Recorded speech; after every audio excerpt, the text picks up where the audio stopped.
If you're starting YouTube for business this year, here's what no one is going to tell you. You're going to hate your first videos. You're going to buy stuff that you don't need. You're going to feel like you are hella behind before you start seeing really good growth. And that's just the cliff notes. I'm Jamar Diggs, and after years of helping businesses use YouTube to get paid instead of just creating content, I'm going to be sharing with you exactly what to expect so that you can skip these little rookie YouTuber mistakes as a business owner. If you are here to turn YouTube into sales and not just like get a ton of views that don't really matter, I want you to get ready to learn all the things I wish that I knew before I get started. And if you're serious about creating a sustainable YouTube strategy, go ahead and check out my free YouTube class called Low Lift Leads. The link is going to be in the video description down below. So let's go ahead and get into the first thing that I mentioned. You're gonna buy stuff that you for sure do not need. This is one of the biggest traps that tend to happen to new people when they start doing YouTube, especially for business, because we have that kind of perfectionist kind of syndrome going on. But you do not need the stuff that you're going to be buying. The perfect mic, camera, a gorgeous little setup, like all this stuff that you see right here, that was not my first video. And I want you to really understand that like you don't have to have that same stuff either in order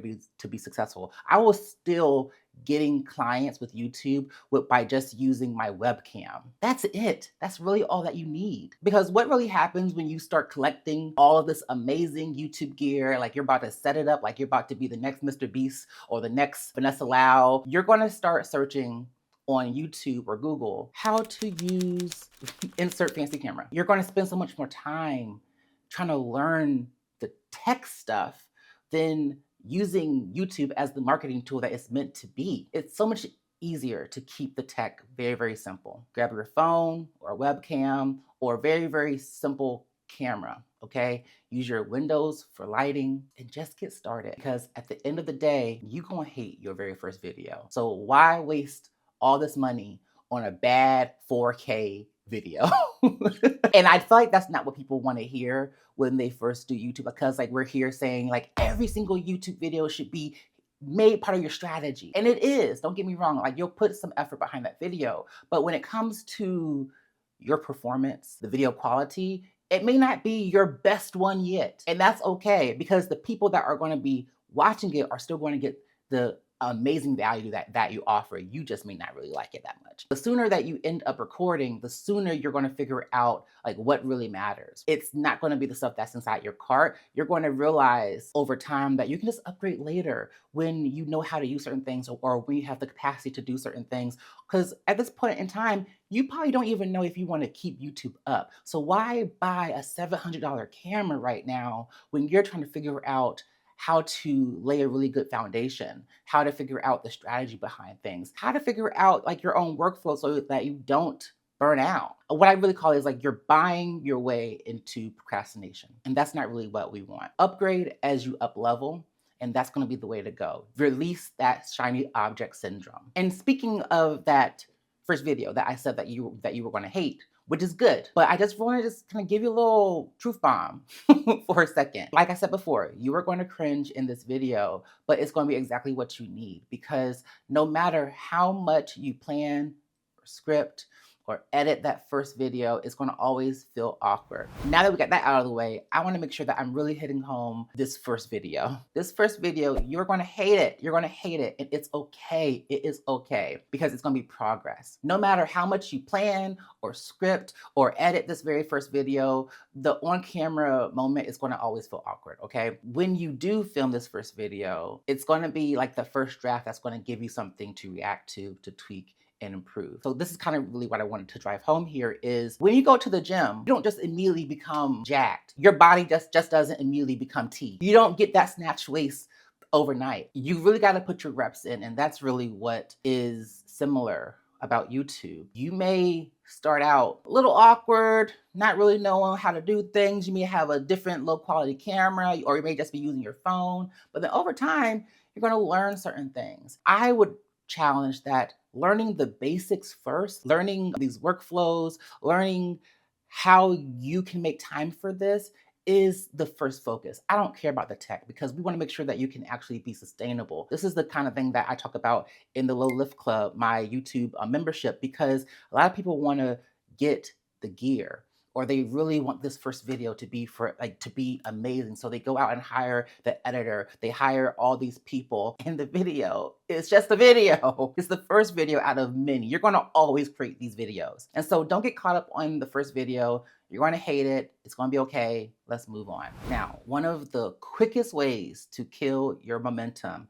is comparing your channel to everyone else's, because this is going to be the next thing that you're going to do. This is going to be the thing that's just going to come naturally to you. You're going to want to just keep comparing yourself. Like, you're going to see channels that maybe blow up. You're going to see certain colleagues of yours whose videos do much better than yours. Okay, and then you start thinking, what's happening to my channel? Why can't I get that same thing? I fell into that same trap too, and it slowed me down more than anything else. Their journey is not your journey. You don't see their years of practice and behind the scenes. But what does matter is you improving your own topics, your own thumbnails, your own titles each and every week. I want you to work on setting your own benchmarks, because at the end of the day, that is the only thing that matters. Put your blinders on and remember that you can make real sales with just a tiny audience if you just focus on converting the viewers and not chasing these vanity numbers or comparing yourself to other people, because that's going to really lead you down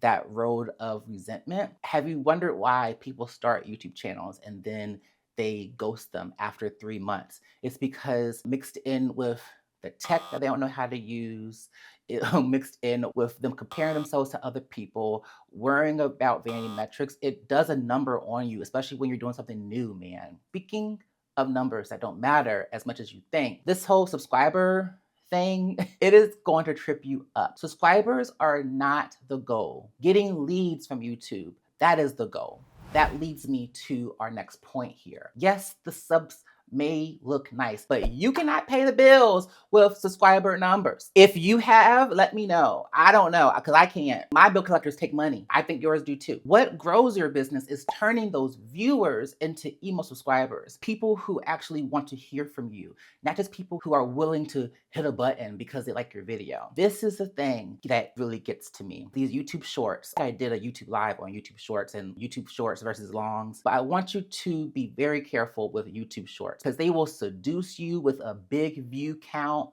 but those views rarely translate into revenue, especially if you sell high ticket services or coaching services or a group program. Those don't really translate because they're not watching the long form video. There's a different type of viewer that watches a short than a viewer that watches a long form video, especially one that is answering a specific question that they have. So I really love long form content, because long form content, someone who watches that, they're watching that with intent. There's a reason behind why they're watching it. So they're highly motivated to fix the thing that you are talking about. And so they are the most likely to do your call to action. So when you do these videos, don't focus up on the subscriber count. I want you to focus on providing the value and getting your call to action clear. So send viewers to your free lead magnet. That's going to be how they go from watching for free to booking a call or buying your services, right? That's going to be how we're going to do it. We're going to be chasing the connection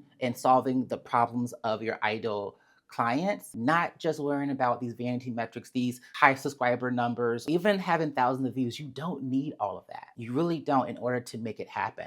I have had members in the club have just 8 videos with under 100 views of each of them, and they are signing high ticket clients. People are buying their high ticket services. You just got to believe it can happen, and got to have the right strategy in place, which is what we teach inside the Low Lift Club too. But if you want to kind of learn a little bit more about how to have that strategy together, get the free training. The free trainings about low lift leads is in the video description. The next thing that I know is going to happen when you try to start a YouTube for Business channel is that you're going to try to run this channel like it is a full-time job, and you are going to burn out before you ever cash in. Most business owners already have the super packed schedule, and YouTube can feel like another giant to-do list, like because it's just so many moving parts that you have to do. What I want for you to do is find a process that fits your life and then stick to it. You don't have to have weekly uploads.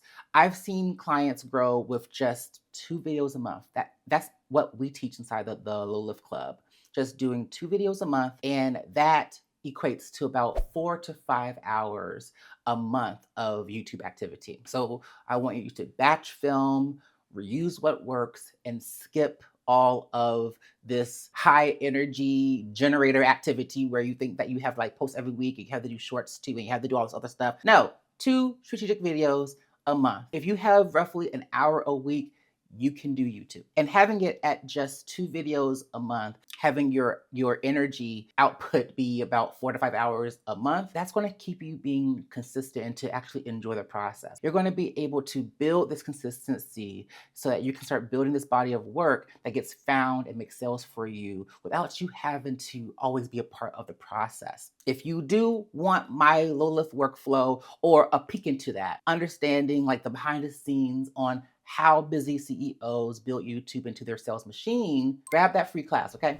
So those are the things that are definitely going to happen to you when you start doing YouTube for your business in 2026. If you heeded my warning and now you're going to do the opposite of what's in this video, I will be so happy. If there's even more things that you think are tripping you up, let me know in the comments. I would love to hear more about what do you think is holding you back from doing YouTube, or what do you think is really like throwing the wrench in your plans. I would love to see and kind of see if everyone else is having those similar setbacks. I really hope this video was helpful. I have a lot of great stuff planned, especially for this next video that I'm going to share over here, where I'm going to be talking about if YouTube is right for your business. And I'm going to give you some hard-hitting questions for you to really sit with and ask yourself before you start doing YouTube. So if this video was helpful for you and now you're thinking, okay, I think I really want to do it, stop there and watch my next video around if YouTube is even right for your business. All right. So that's going to be right over here as soon as it is live. And I will see you in the next video. Stop obsessing over those views, honey, and turn YouTube into your quietest, best sales asset. All right. I'll see you in the next video. Bye-bye.